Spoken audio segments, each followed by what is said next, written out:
ढूंढ के लेके आए हैं, पढ़ के आए हैं, समझ के आए हैं, वो एक बार उनसे समझ लेते हैं। श्रीकांत, आपके ट्रेडिंग कॉल्स आप पहले जरा बता दीजिए।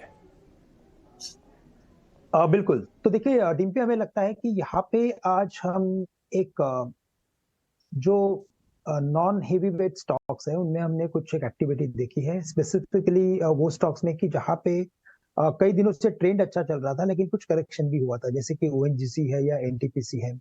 हमें लगता है कि एनटीपीसी अभी भी करंट लेवल से भी इसे लॉन्ग किया जा सकता है, जो 178 के करीब ट्रेड कर रहा है। हमें लगता है ये 183 या 184 के लेवल्स दिखा सकता है।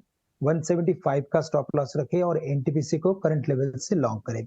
साथ ही साथ मुझे लगता है कि टेक्नोलॉजी स्टॉक्स में एक्टिविटी देखने मिलेगी, लेकिन कई सारे स्टॉक अपने डेज हाई के आसपास ट्रेड कर रहे हैं, स्टॉप लॉस थोड़ा फेवरेबल नहीं है। इसीलिए मुझे लगता है कि कुछ एनबीएफसी को ट्राई किया जा सकता है, क्योंकि वहां पे हमें लगता है कि ट्रेंड जारी रहेगा। और यहाँ पे हमें लगता है श्रीराम फाइनेंस ये एक ऐसा स्टॉक है जिसे लॉन्ग करे 1305 1304 के करीब। और ये स्टॉक हमें लगता है कि 1350 1360 के लेवल्स दिखा सकता है और 1280 का स्टॉप लॉस रखे। तो ये जो फॉर्मेशन बना है वो डबल बॉटम का फॉर्मेशन है, फ्रीक्वेंसी बढ़ती जा रही है और ट्रेडिंग रेंज बढ़ते जा रहा है। तो ये क्लियरली इंडिकेट करता है कि शायद आने वाले दिनों में ये स्टॉक में एक अच्छा खासा टेक्निकल ब्रेकआउट हमें देखने मिलेगा। तो current levels risk reward ratio के बेसिस पे काफी अच्छा है। करंट लेवल से श्रीराम फाइनेंस को लॉन्ग करें। ठीक है, तो आपका एक शेयर हो गया श्रीराम फाइनेंस, दूसरा शेयर होगा आपका एनटीपीसी। दोनों के टारगेट स्टॉप लॉस आ गए हैं। आप स्टॉप लॉसेस के साथ कोई छेड़खानी ना कीजिएगा। स्टॉप लॉसेस हमारे हैं, प्रॉफिट आपका है, वो आप जितना मर्जी रखिए। मैं अपने शो में बार बार बोलता हूँ, स्टॉप लॉसेस के अंदर बिल्कुल छेड़खानी ना करें। आप टारगेट के अंदर कर लो जितना करना है। तो एनटीपीसी हो गया और श्रीराम फाइनेंस हो गया, दो शेयर हो गए। लक्ष्य, आप बुलिश लग रहे हैं थोड़ा, आपके शेयर कौन से हैं? यार कुछ तो बेरिश वाले हैं, लेकिन थोड़ा सा उसमें एक ब्रेकडाउन लेवल हमेशा मार्क करें। तो फिलहाल मुझे लगता है कि बैंक निफ्टी यहाँ से 40,550 600 तक जा सकता है।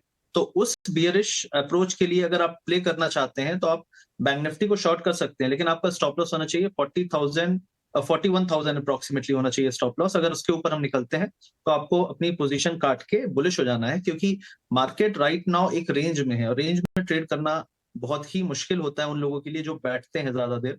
तो रेंज का जो लोअर एरिया है वो 600 के आसपास होगा सपोर्ट का, और हायर एरिया 41,300 का होगा। तो अगर यहाँ से थोड़ा सा फॉल आता है तो डेफिनेटली आप यहाँ पे पुट लेके जा सकते हैं। लेकिन मैं उस पक्ष में, जैसे मैंने आपको कहा कि मैं यहाँ पे बियरिश नहीं होऊंगा, क्योंकि मैं उस रेंज के बॉटम को पकड़ के बाउंस के लिए प्ले करने की कोशिश करूंगा।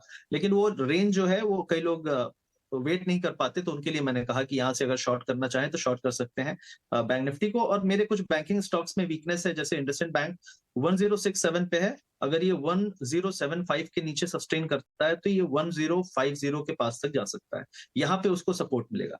उसके अलावा आईसीआईसीआई बैंक है 867 पे है, 850 के आसपास इसका सपोर्ट है। अगर 875 के ऊपर नहीं निकलता है तो ये 850 के आसपास तक जा सकता है, जहां पे इसको सपोर्ट मिलेगा। और वही एरिया होगा जहां पे बैंक निफ्टी भी अपना सपोर्ट ले लेगा इन्फ्लेशन डेटा के पहले। तो ये मेरा ओवरऑल व्यू चल रहा है कि अगर यहाँ से हमें एक डिप मिले डेटा के पहले, तो वो एक लॉन्ग करने की अपॉर्चुनिटी होगी। क्योंकि मुझे ऐसा लगता है कि अगर पहले मार्केट इसको फैक्टर इन कर लेता है कि डेटा अगर 19-20 आ गया, तो डेफिनेटली वो बुलिश साइन होगा डेटा के बाद के लिए।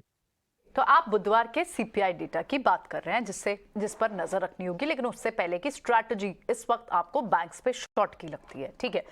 लेकिन इस हफ्ते ही एक और क्रूशियल इवेंट